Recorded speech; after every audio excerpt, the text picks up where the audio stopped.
E a Ferbasa divulgou seus resultados do quarto trimestre de 2023 e eu posso adiantar para vocês que não é nada bom. Inclusive, a perspectiva para os próximos trimestres não está muito boa. Mas vamos lá.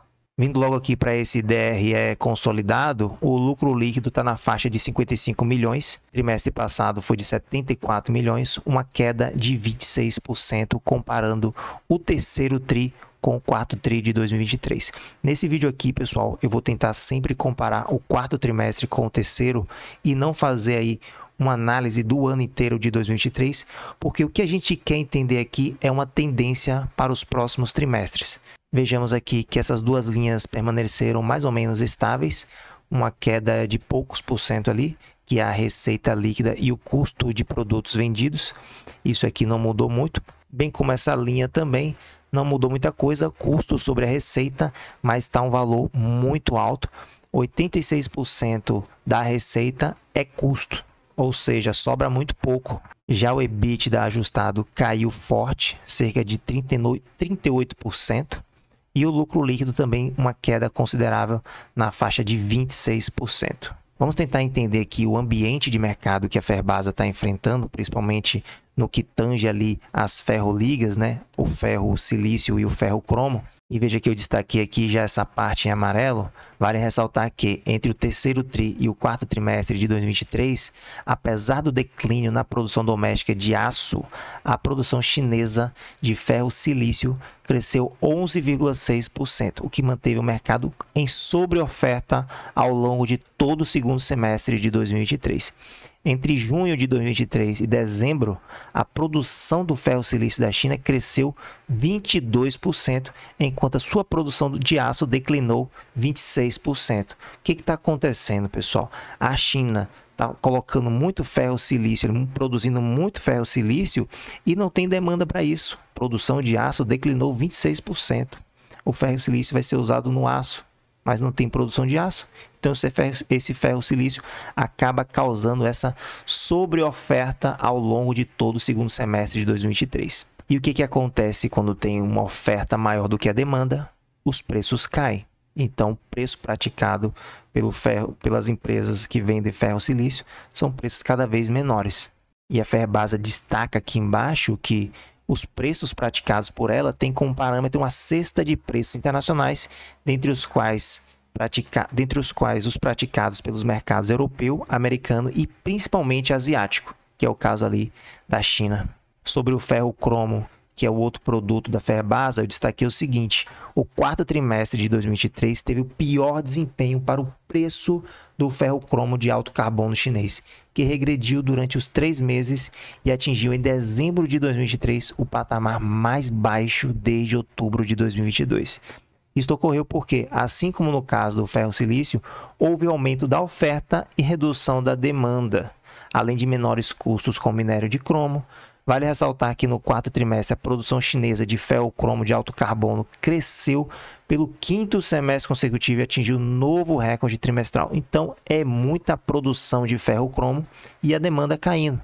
Então, o que acontece? Os preços ficam lá embaixo. Entre o terceiro trimestre e o quarto trimestre de 2023, os preços chineses do ferro cromo de alto carbono regrediram 1% para importação e 1,6% no mercado doméstico, em yuan, o que denota proximidade entre eles e a curva de custo dos produtores locais, como no caso do ferro silício. Na Europa, o preço atingiu a mesma projeção de queda, com um leve recuo de 0,9%. Nos Estados Unidos, o declínio foi mais acentuado, 15,7% no período, explicado pela redução do prêmio de preço em relação ao mercado europeu. Aqui essa parte, eles já falaram lá em cima, eu acabei não lendo para vocês, o que denota proximidade entre eles e a curva de custo dos produtores locais, como no caso do ferro silício. Então, o que eles disseram aqui com relação ao ferro silício? Veja bem. Combinados, o consumo de energia elétrica e o redutor representam cerca de 65% do custo médio de produção global do ferro silício aqui. Tendo em vista que no período houve aumento da oferta e redução da demanda, a lateralização dos preços do ferro silício na China parece sinalizar proximidade com uma zona de suporte promovida pela curva de custos dos produtores locais para o início de 2024. Então aqui parece que a Ferbasa está querendo nos dar uma esperança que esses preços do ferro silício e também do ferro cromo parece que vão lateralizar e vão parar de cair. Mas, sinceramente, eu li algo parecido no relatório do terceiro trimestre de 2023 e o que se mostrou no quarto tri foi exatamente uma deterioração ainda maior nos preços das ferroligas. Com relação ao operacional da Ferbasa, a coisa continua tudo ok. Veja que um total de 77,6 milhões de toneladas produzidas de ligas de cromo e ligas de silício. Aumentou com relação ao terceiro tri de 2023, cerca de 4%. Com relação ao ano inteiro, está ali na média, não mudou nada, a empresa continua a mesma, produzindo como sempre. Tem essa parte aqui também que eu destaquei para vocês, que basicamente é o seguinte, a Ferbasa vai poder ali fazer com que sua unidade de metalurgia funcione das 18 às 21 horas. Isso vai fazer com que aumente a produção. Beleza, mas pode aumentar a produção se esses preços das ferroligas não aumentarem, a coisa vai ficando cada vez mais difícil. A produção aqui não muda nada, bem estável durante os trimestres. Essa questão da geração de energia, que a gente não dá muito importância aqui, mas temos que ficar de olho, porque começou a dar lucro aqui, ó, em 2022 e agora em 2023, 24 milhões de reais de lucro. Isso pode ficar cada vez mais interessante, então temos que deixar essa questão no radar. As vendas, eu posso dizer a mesma coisa. Veja que no quarto trimestre permaneceu estável com relação ao terceiro tri e no ano também aumentou até um pouquinho, mas o que adianta vender mais com o preço lá no chão? Esse gráfico aqui é interessante porque mostra que a Ferbasa ela diminuiu a sua atuação no mercado interno e aumentou a do mercado externo, chegando a quase uma proporção de 50-50. Veja que no trimestre passado, muito mais mercado interno do que externo. Então, ela tem uma certa flexibilidade aí para mudar essa questão de onde ela vai atuar, se vai atuar mais aqui dentro ou lá fora. A gente vê aqui que o EBITDA, que seria uma aproximação ali da geração de caixa, realmente caiu com relação ao terceiro trimestre de 2023. E o EBITDA ajustado, que contabiliza aqui diversas outras coisas, também deu uma recuada. E o lucro também deu uma recuada. A gente vê que o resultado financeiro também recuou aqui 25%, comparando o terceiro tri com o quarto trimestre. Como a Ferbasa ela tem muito caixa, esse resultado financeiro até que fica relevante, ainda mais quando o operacional não está conseguindo ganhar muito com esse preço lá embaixo. No quarto trimestre de 2023, o resultado financeiro gerou apenas 26,9 milhões de reais, 25% abaixo dos 36 milhões registrados no terceiro tri de 2023.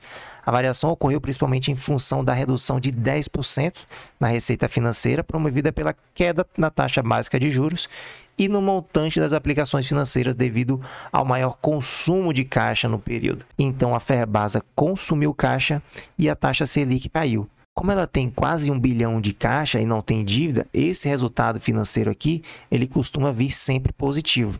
Com relação ao caixa líquido e o consumo do caixa da empresa, que eu dei tanta ênfase no vídeo passado, que eu vou deixar aqui nos cards para vocês, é o seguinte, ela tinha mais de 1 bilhão em caixa líquido, observe que agora fica apenas quase em 900 milhões de reais, reduziu um pouco. A gente vê que a dívida também caiu, só que o consumo de caixa foi na faixa de 112 milhões de reais, comparando o final de 2022 com o final de 2023. Mas se a gente comparar trimestre a trimestre, que eu não tenho aqui aberto agora, mas eu me lembro que o caixa líquido estava na ordem de 1 bilhão e 70 milhões de reais e caiu ali para 900 milhões de reais. O que aconteceu? Ela pagou proventos e isso reduziu o seu caixa ali em 110 milhões aproximadamente. Esses dois que estão aqui em amarelinho, 40 mais 69, vai dar mais ou menos aí 110 milhões de reais. Não foi só isso, mas com certeza contribuiu para reduzir aquele caixa de 1 bilhão e 70 milhões de reais para na faixa de 900 milhões de reais.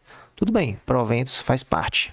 A gente vê aqui que ela continua uma boa pagadora de dividendo, chegou ali a pagar 68% de payout. Vou observar uma coisa aqui que eu esqueci de falar no vídeo passado, que ela tem um lucro ajustado, que é a base para a distribuição de proventos. Então, esse 226 aqui, na verdade, é 68%, não do lucro líquido que a gente viu lá em cima, mas sim desse ajustado, 331 milhões de reais. Se você pegar 226 e dividir por 331, vai dar exatamente 68%. Depois vocês podem até ler essa questão das expectativas para 2024, já que isso vai influenciar aí nos nossos investimentos.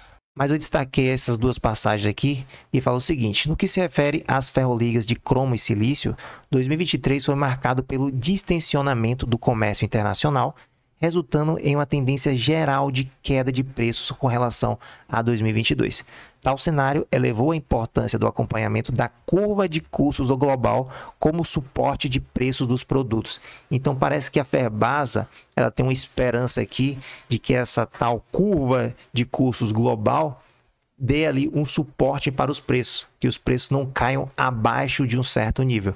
Seria interessante que ela fizesse um gráfico, né, dos preços praticados pela empresa nesses trimestres, mas infelizmente não temos isso. Nesse sentido, após regredir 50% em 2023, o Banco Mundial espera que o preço do carvão mineral ainda recue 25% em 2024, o que significaria redução nos custos de geração de energia elétrica e no processo metalúrgico em importantes regiões produtoras de ferroligas, como China, África do Sul, Malásia e Índia. Significa que, reduzindo o custo desses países aí para produzir ferroligas, eles podem produzir mais. E se produzirem mais, vão dar aquele efeito de sobreoferta e os preços podem cair ainda mais. Complicado.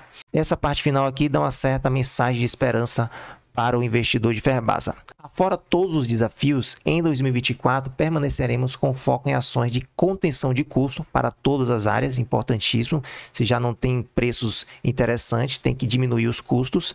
Na diversificação do portfólio global de nossos produtos, a gente já está vendo a Ferbasa aí investindo bastante em energia elétrica, também tem a questão da floresta de eucaliptos, mas enfim, ela está diversificando um pouco.